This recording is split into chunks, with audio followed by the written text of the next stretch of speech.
মেয়ে হত্যার ঘটনায় সুরতহাল দেখে অবাক আইন শৃঙ্খলা রক্ষাকারী বাহিনী। তারা বলেন, এমন সুরতহাল সাম্প্রতিক সময়ে তারা দেখেননি। হত্যার ধরন ও নৃশংসতা দেখে ঘাতককে প্রশিক্ষিত বলে ধারণা করছেন তারা। মা আফরোজার বাম গালে 3টি, থুতনিতে 4টি, গলার নিচে বাম পাশে 5টি, বাম হাতে 3টি, বাম হাতের কবজিতে 1টি, ডান হাতের কবজিতে 2টি, বুকের বাম পাশে 9টি, পেটের বাম পাশে 2টা ও তলপেটের নিচে একটি গভীর জখমের চিহ্ন পাওয়া গেছে।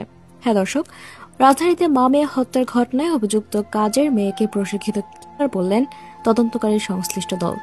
রাজধানী মোহাম্মদপুরে বহুতল ভবনের একটি ফ্ল্যাট থেকে মা ও মেয়ে রক্তাক্ত মরদেহ উদ্ধার করে পুলিশ।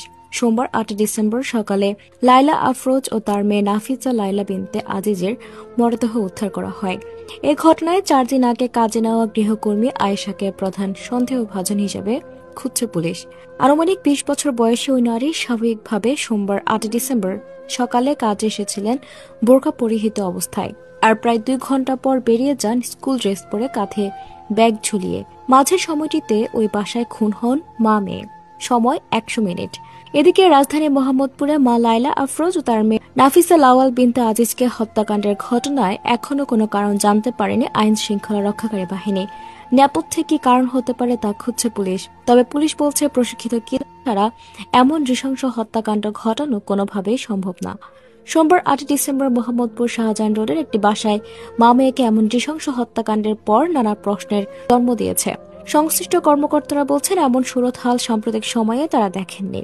হত্যার ধরন ও নৃশংসতা দেখে ঘাতককে প্রশিক্ষিত বলে ধারণা করছেন তারা। হত্যার শিকার মা মেয়ে দুজনের সুরতহাল প্রতিবেদনে দেখা যায়, নিহত আফরোজার শরীর জুড়ে 30টি জখমের চিহ্ন রয়েছে। তার মেয়ে নাফিসা বিনতে আজিজ এর গলায় 4টি গভীর আঘাতের ক্ষত রয়েছে।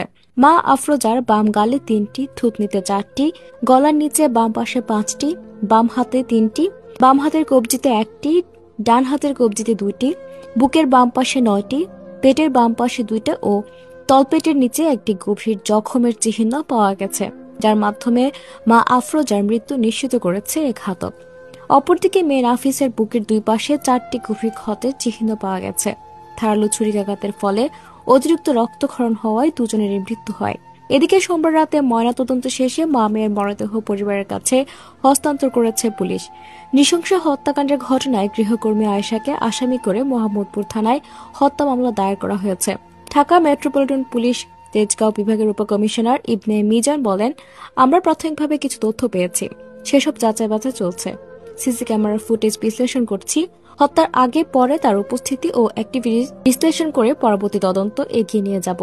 তিনি আরো বলেন, হত্যার ঘটনায় নৃশংসতা দেখে ধারণা করা হচ্ছে ঘাতক একজন প্রশিক্ষিত না হলে এভাবে হত্যা করতে পারে না। এছাড়াও হত্যার ঘটনার পর ঘাতক বাথরুমে প্রবেশ করে ফ্রেশ হয়ে মেয়ের স্কুল ড্রেস পরে বাসা থেকে স্বাভাবিকভাবে বের হয়ে যায়। আমরা সবকিছু মিলিয়ে তদন্ত করছি। আশা করছি আমরা নেপথ্যের কারণ বের করে আসামিকে খুব দ্রুত গ্রেফতার করতে পারব।